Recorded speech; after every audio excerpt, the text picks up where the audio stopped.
She said, yes, to someone else, right next to me. I still hear it. That word, yes, echoing against my rib cage, reverberating through everything I thought I knew about love, honesty, and faith. It was a Sunday afternoon, the kind of late spring day that teeters between warmth and memory. The air buzzed with promises, blossoms on the trees, birds in the sky, conversations unfolding like petals. Everything felt alive. Except me.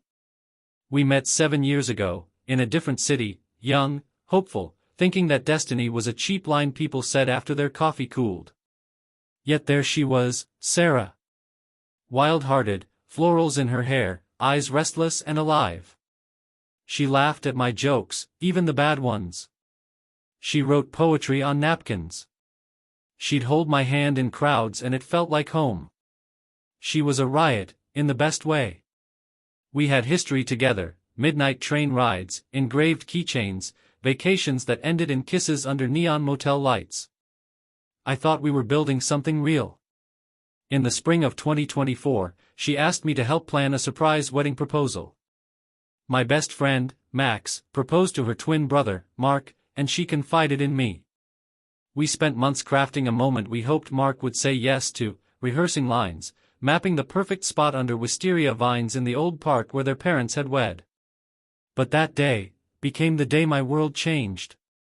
The afternoon started like any other, sun filtering through leaves, kids playing catch nearby. I'd brought balloons and a ringless box, just to hold the script of our speech, to crank up music after he said yes. I watched Mark kneel before Sarah. My breath stilled. He opened the box. Reached for her hand. He asked the question. Her eyes glowed. My love, will you marry me? Silence. The world held its breath. Her lips curved. And finally, she said, yes. To someone else. Right beside me. The spark in her eyes belonged to him. Not me. Time fractured. The music kicked in. Cheers rose. Cameras flashed. I clapped. Faked a smile. Caught confetti in my mouth and swallowed tears. My heart drummed with betrayal, not from her. From my own innocence. From having believed us. Later, at the reception, I found a corner to breathe. I pressed my lips against cold champagne. My mind replayed every moment I'd held her hand, every leaf underfoot we'd walked together, every promise unspoken. She was going to marry me. I thought we were planning forever. Why didn't I see it? Sarah found me eventually. She wore white. Not bridal, semi-formal, but I'd never seen her in that shade without feeling like the sky opened just for her. She touched my arm. Leo, are you okay? I nodded. Said nothing. She asked again, I'm sorry it happened like this. Her apology. Like salt in an open wound. Trapped between love and loyalty, I finally murmured. Congratulations. She squeezed my hand.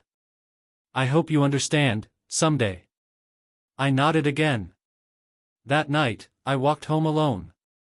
My reflection in store windows looked foreign, eyes blinking in disbelief. My phone remained silent in my pocket, as if it too didn't know what to say. I wandered until lights dimmed. Found my bed at dawn. Fell into sleep without dreaming. When morning came, everything looked the same. But I did not. I replayed the entire afternoon, her soft yes, Mark's grin, the fanfare. I listened to old voice messages where she said, I love us, and wondered if they were lies, or if they belonged to another time I'd never show up for. 3 days later, we met in the cafe they owned. Her parents watched from behind the counter, polite smiles in place. She sat across from me. Tried to smile. You seemed distant, she said. I was, present at a wedding that wasn't supposed to be mine. Her eyes fluttered. Her lips trembled. She rubbed her coffee cup. I never wanted to hurt you. I shifted. Felt the chair creak. I never thought I'd be standing there saying yes to someone else. Silence. I exhaled. That thesaurus of forevers we spoke, was I just rehearsing lines? Tears pricked in her eyes. We always said, honesty, partnership, trust. I nodded. I thought we were building something real. She stilled. I still love you, she said softly. I shut my eyes. Felt her voice fall into a silence that grew too heavy to break. Months passed. The world doesn't stop when someone says yes to another. Obligations remained, friends, shared acquaintances, events where I'd see her name on invitations. I marveled at our parallel histories. We still shared the same city, the same coffee spots, the same memories, an unshared present. There are kinds of heartbreak you expect. The slow unraveling of a long-distance relationship. The cold silence after a final fight. Even the drifting away, when two people become strangers in the same room. But this was different. She didn't leave me. She didn't cheat. She didn't even say goodbye. She said yes, while I stood there. That wasn't heartbreak. It was humiliation, painted in celebration. The days after felt like a funeral where no one told me who died. Except I knew, it was us. Not with slammed doors or broken dishes. Not with tears or betrayal. Just one word. One syllable. Yes. To someone else. I stopped answering texts. Stopped going to places where I might see them. Where I might see her. I ghosted people who hadn't hurt me, just because they reminded me of the one who did. I know that's not fair. But pain isn't fair. It's primal. It's messy. It's selfish. I began to collect silences the way hoarders collect newspapers. Unread messages. Unreturned calls. Piles of emotional debris I couldn't bring myself to throw away. My apartment grew darker, quieter. I ate less. Slept less. Cried more than I ever thought a man should. Not because she left. But because she didn't choose me, not even in the moment I thought she would most. I replayed it every night. The sun on her hair. The tremble in her smile. The light in her eyes, the light I thought I knew like my own reflection. And how it had never been for me. Not really. I started writing unsent letters. Pages and pages of raw emotion. Do you ever regret it? Was I just a rehearsal? Was he always there, waiting, while I stood beside you thinking we were forever? I filled notebooks. Burned a few. One night, I stood in front of her old apartment building with the first letter in my hand. It said, "You were my home. And then you became a house someone else moved into." But I couldn't leave it. Not because I was afraid she'd read it. But because I was afraid she wouldn't. Then came the hardest part. Seeing her again. Not planned. Not wanted. It was a book launch. Mutual friend. She walked in hand with him. The room dimmed. It wasn't rage I felt. It was hollowness, like someone had emptied me out and left a smile-shaped mask in my place. She saw me. Walked over. "Hi," she whispered, like it still mattered. I nodded. We stood in silence, awkward, aching silence, while people around us sipped wine and discussed chapters and metaphors. How do you make small talk with the ghost of your own life? Eventually she said, "I didn't expect you to be here." I almost laughed. "Yeah," I said. "Neither did I." Then, "He makes you happy?" She hesitated. Not long, but long enough. "Yes," she said. In a different way. Different. What an ugly word when you still love someone. Did I mean anything to you? I asked, quieter than I intended. Her eyes welled. She looked down. "You meant everything," she whispered. "You still do." Then why? I wanted to scream. Instead, I smiled like a man giving permission for his own crucifixion. "I hope he knows," I said. I hope he knows you once looked at someone the way you look at him now. That night, I went home and opened the notebook again. Wrote only one line. She didn't break my heart, she opened it, showed me its weakness, and walked away before I knew how to protect it. Weeks turned into months. The pain didn't vanish, it changed shape. From sharp and bright to dull and heavy. Grief isn't a fire. It's a fog. You learn to move through it, even when you can't see. One evening, a woman I barely knew sat across from me in a bar. Old friends introduced us. She laughed at something I said, and I felt a flicker I hadn't known I could feel again. Warmth. No promises. No pressure.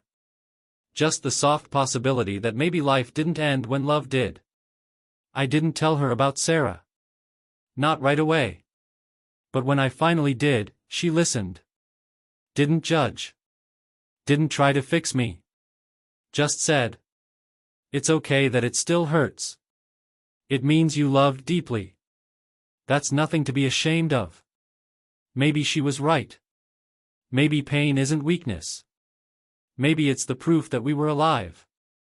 One morning, I walked past the same park where she had said yes. Everything looked the same: wisteria vines, benches, the quiet hum of Sunday life. But I was different. I sat for a while. Let the sunlight warm my face. Let the past breathe. Then I stood up. And I walked away, not from her, but from the moment I had been stuck in for far too long. There's this myth we tell ourselves after heartbreak, that one day, we'll wake up and feel nothing. That the pain will vanish. That the memories will blur. That one morning, without warning, we'll rise from bed, stretch, pour a cup of coffee, and realize, I don't love her anymore. I waited for that day. And waited. And waited. But it never arrived the way I expected. Letting go isn't a thunderclap. It's not a sunrise. It's not a sudden revelation or a dramatic monologue. It's 100 small moments of choosing to keep breathing, even when your ribs still echo her name. It's cleaning out the drawers and finding the movie ticket stub from your first date, and not crying, just holding it a moment, then letting it fall into the trash. It's hearing someone say her name in a crowd and not turning around. It's forgetting her birthday. Then remembering it. Then realizing, you didn't need to do anything about it. The strange thing about love is how physical its memory becomes. There were places I avoided, not because I didn't like them, but because my body remembered her laugh echoing off the walls. There were songs I skipped, even though I liked them more than she did. But slowly, painfully, those ghosts faded. The table where she first told me she loved me became just a table again. The cafe we always went to stopped tasting like her lipstick. The air stopped smelling like her shampoo. One night, months later, I got a message. From Sarah. Just one line. Do you ever think about what we could have been? I stared at it for a long time. At first, my heart kicked in my chest like it used to. Old habits. Muscle memory. But something was different now. I wasn't angry. I wasn't broken. I was tired. Tired of carrying it. Tired of giving my peace to someone who had already built a life without me. I didn't reply right away. Instead, I went for a walk. It was late. Cold. The kind of night that bites at your fingertips and clears your head. I passed the park again. Same trees. Same bench. But this time, I didn't sit. I just watched. And realized, I didn't need to go back there anymore. Not physically. Not emotionally. When I finally responded to her, I kept it short. Of course I think about it. But that version of us only exists in a world where you said yes to me. And we don't live there anymore. I hope you're happy. I really do. And for the first time. I meant it. Letting go without hating her, that was the hardest part. Because when someone breaks your heart, there's a twisted comfort in turning them into a villain. It makes it easier to sleep at night. But Sarah wasn't a villain. She was human. Messy. Confused. Just like me. She loved me, maybe not enough, maybe not forever, but honestly, for a time. And I loved her back. What a privilege, even in the pain. I saw her again, unexpectedly. It was almost a year to the day. I was in line at a bookstore, arms full of poetry and psychology and a coffee I was too tired to carry. She walked in holding a child. A little girl. At first, I didn't recognize her, the child, not Sarah. But Sarah saw me. Froze. Smiled. She whispered something to the little one and walked over. "Hi, Leo," she said. I nodded. "Hey. This is Emma," she said, touching the child's hair. "My daughter." My throat tightened. "Beautiful name." "Thank you," she said softly. She looked older. Not in a bad way. In a lived way. Like life had settled into her skin, as it had mine. "How've you been?" she asked. "I've been learning," I said. "Still writing?" she asked. "Still breathing," I said. Which is basically the same thing. She smiled at that, the way she used to, when I'd turn my heartbreak into metaphors. "I think about you sometimes," she admitted. "I think about you too," I said. But it didn't ache. Not anymore. It was like remembering a city I'd once lived in, full of life and laughter and heartbreak, but not mine anymore. As she turned to leave, Emma looked back at me. She smiled, wide, fearless. And I smiled back. Not because I wished that child was mine. Not because I regretted anything. But because I was finally able to see what I had survived, and still be proud of the heart that endured it. There is a version of my life where Sarah and I grew old together. Shared books and bad movies and morning coffees. But that life isn't this one. And that's okay. Because in this one, I learned how to be alone without being lonely. How to hold love without holding on. How to remember someone, without needing them back. So no, I didn't get the girl. I got the pain. The silence. The long nights. The breakdowns.